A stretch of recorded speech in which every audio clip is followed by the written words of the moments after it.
चेहऱ्याचा रंग कोणता असावा हे माझ्या हातात नव्हते. माझ्या चेहऱ्याचा रंग कोणता असावा हे माझ्या हातात नव्हते.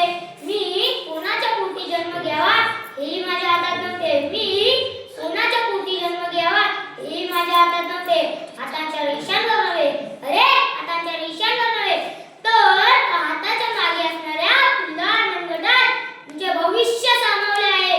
हा संदेश देण्यासाठी मी नितीन भास्करशी आज तुमच्या समोर उभा आहे. सन्माननीय व्यासपीठ, आदरणीय गुरुजीवर्ग, आपल्या लाडक्याच्या मुलांचे दोन शब्द ऐकण्यासाठी कार्यक्रमाला आवर्जून उपस्थित असणारे सर्व पालक आणि सर्व जमलेले माझे मित्र मैत्रिणी, मी नितीन भास्करशी आज तुम्हाला ज्यांनी आपल्या फुलदार मनगटाच्या सामर्थ्याने व बुलंद कर्तृत्वाने इतिहास घडवला त्या शिवबाच्या छायाविषयी म्हणजे छत्रपती संभाजी महाराजांविषयी दोन शब्द सांगण्यासाठी उभा आहे. कोंढाण्यासाठी तानाजी गेला, गुडखिंडी समोर बाजी आला. कोंढाण्यासाठी तानाजी गेला, गुडखिंडी समोर बाजी आला. महाराष्ट्र धर्म वाढवण्यासाठी स्वराज्य रक्षक संभाजी झाला. स्वराज्य रक्षक संभाजी झाला. आजकाल असं म्हणतात की जेथे मस्तक टेकावे अशा नमस्काराच्या जागा कमी होत चालल्यात, पण ज्यांचे नाव ऐकतात मस्तक नतमस्तक झाल्याशिवाय राहत नाही त्या मासाहेब जिजाऊ 33 कोटी जणांच्या कोट्या नदी मंदिराची पूजा फार कमी लोक करतात, पण माझ्या राजाचे एकही मंदिर नसताना कोट्या नदी लोक माझ्या राजाची पूजा करतात.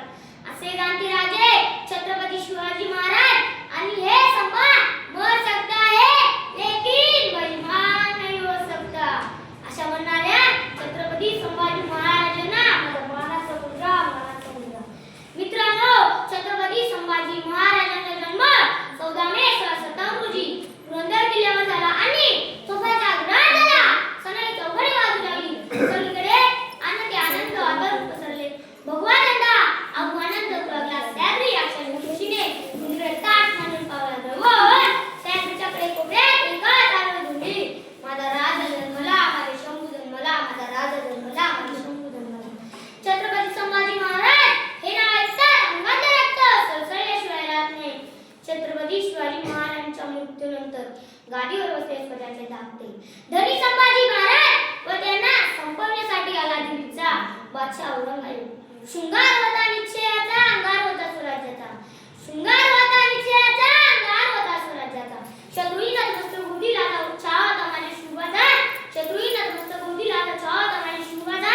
तेजस्वी ओजस्वी घोड्याला बेपान पळवणारा एकमेव राजा माझा संभाजी राजा. संभाजी राजे हे केवळ शिवपुत्र नव्हते तर सह्याद्रीच्या कुशीत घोंगावणारे एक वादळ होते. वादळ 6 महिन्यांमध्ये शिवरायांचे राज्य जिंकायचे, संभाजींना मारून टाकायचे, महाराष्ट्र जिंकायचे व दिल्लीकडे परत जायचे असे औरंगजेबाने ठरवले.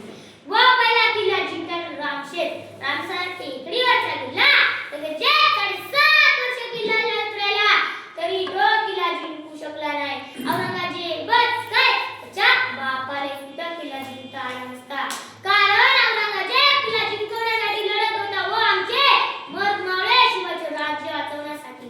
वाघाच्या दगडात घालून हात मुजती जात, वाघाच्या दगडात घालून हात मुजती जात, ही आमच्या अवकाश सांगणारा शंभू राजा आहे तो.